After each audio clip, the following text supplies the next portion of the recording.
Hello again, Mr. RG Stuff here.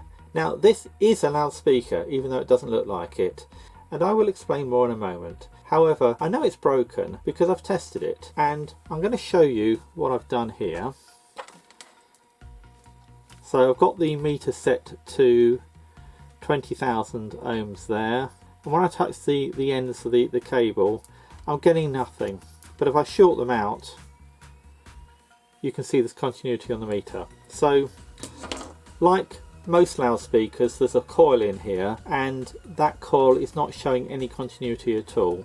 So I will need to open it up and see if I can fix it. So I found a screwdriver that fits the screws quite well, and I've actually got a choice of screws. I've got these nice ones on top and then on the bottom, and the bottom was actually covered by a sort of mat that's peeled off, but I may well stick that back on again. There are two countersunk screws in there as well. I think because there was something stuck on here, and because these things, like everything sort of dating from this sort of period, this is the 1920s, possibly 1930s, was supposed to be serviceable, the chances are that it will be these two screws here that need to come out first. I think also I may need to take this knob off here as well. This Needlephone is one of 3 vintage loudspeaker units, very kindly lent to me by fellow YouTuber and collector Graham Rankin. Hopefully I will be able to get this one working.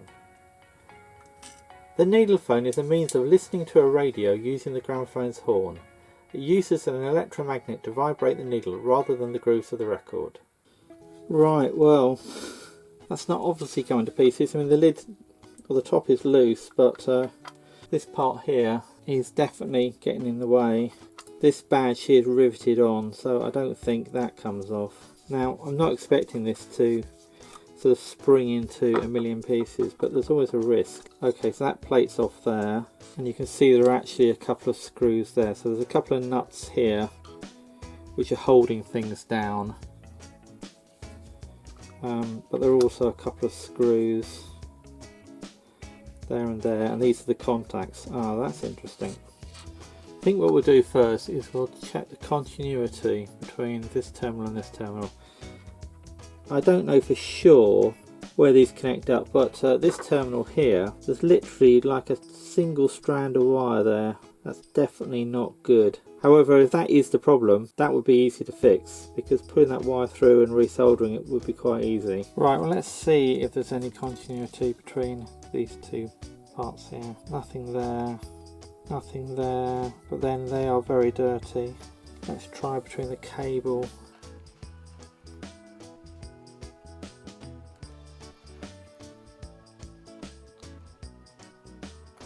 No, nothing very obvious going on there at all. I think what I'll do next is take these two little screws out here. Right, that's still not releasing. What I can see though is that I think this nut here holds this part in here, and this nut here might actually hold the cable in. Okay, so maybe removing those nuts is the next thing to do. Just going to tighten these screws up again. Oddly enough, that screw and that screw are different sizes. Right, okay, we are in business. I've untangled the wires enough so that we can see the construction, although there isn't anything obviously wrong. This curved bit here is actually a permanent magnet. If I touch the screwdriver, I can feel a slight pull. There's not much, but that's definitely going to be a magnet there. That is probably a lot weaker than it was when it was made. That is going to be a problem probably in its own right. I was right about these terminals here. The wire coming in from the radio does actually go to these terminals, and the white wires that I saw on the back come up through to the coils. I'm not sure if that's one coil or two coils there, but even if it's two coils, I think they must join. So I still expect to see continuity between these two terminals and these two wires here. So between the probes, I've got continuity. Between these two contacts here, there is no continuity. I'd expect that to be a few thousand ohms, and it's just an infinite reading. These are quite shiny, so I don't think there's a problem with the actual contact I'm getting on the nuts themselves. No, they look fine. Let's try between there and there. Not getting anything there.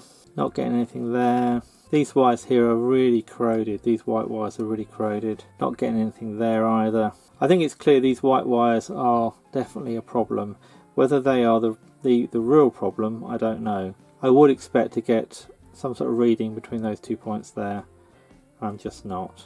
Right, I've rearranged the cameras a bit so we can get a better view of this. I've reinstated this bar here.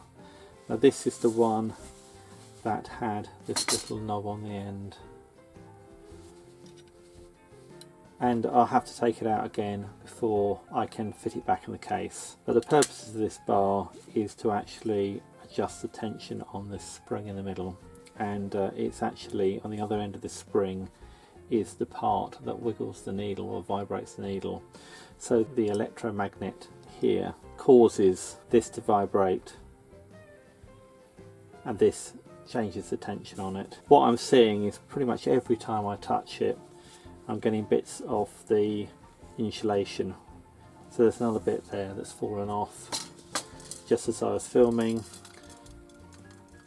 There's stuff here that I've collected, so I'm collecting all the bits. I'm not going to re-glue it all back on or anything. That wire has perished.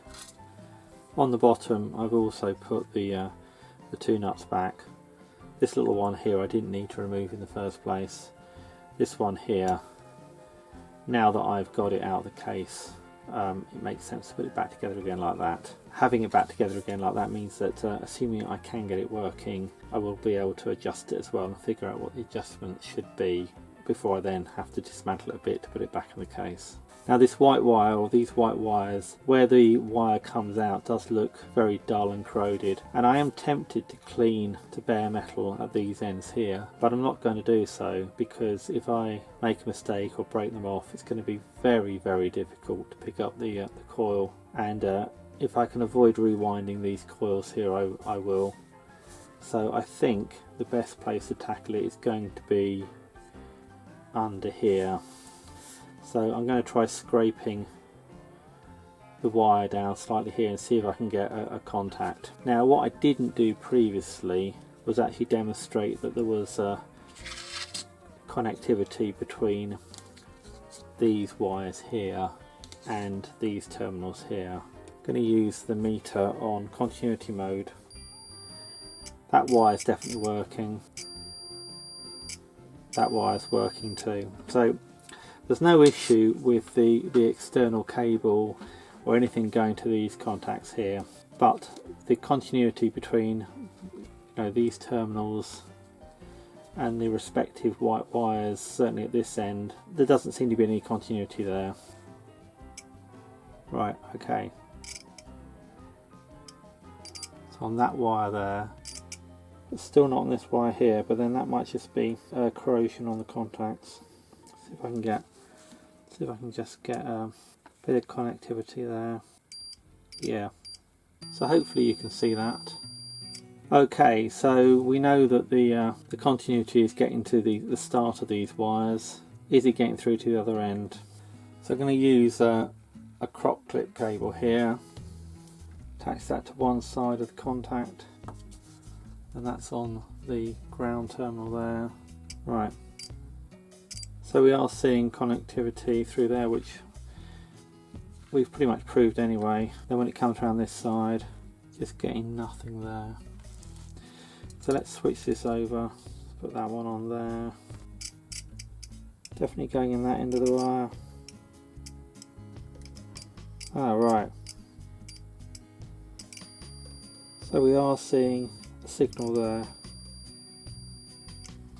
So this side, even though the wire is perished, we are getting a contact.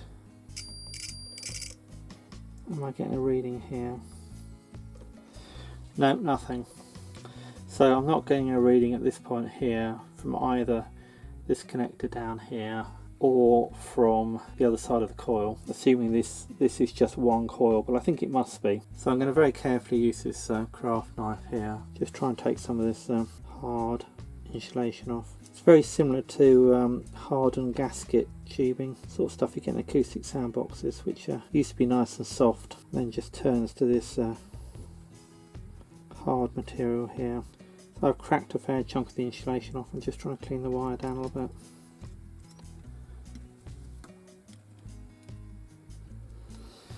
No, still not getting anything. In some respects that's good, because if this white wire is the faulty wire, that's going to be a lot easier to fix than if it's the coil. Actually, that wire, there is no connectivity there. I said it earlier, it was holding on by a thread, but it really has gone now. Yeah, the fault quite possibly was just there, because with me just trying to clean the other end of the wire, we've got absolutely no connectivity there at all now. So replacing this wire here is definitely the thing to do. What I want to do though is to make sure that I leave as much metal as I can connected to the coil. I think the thing to do now is to clean up this end.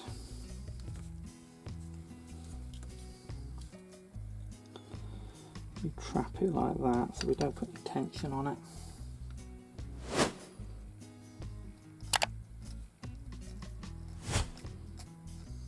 Right, looks like I can see some bare metal there. Clip the probe to the bottom, so I'm going to clip the probe on there. Right, we have connectivity there. So what I've demonstrated there is I can get from the other end of this white wire to this end of the white wire, and this end of the white wire goes into the coil.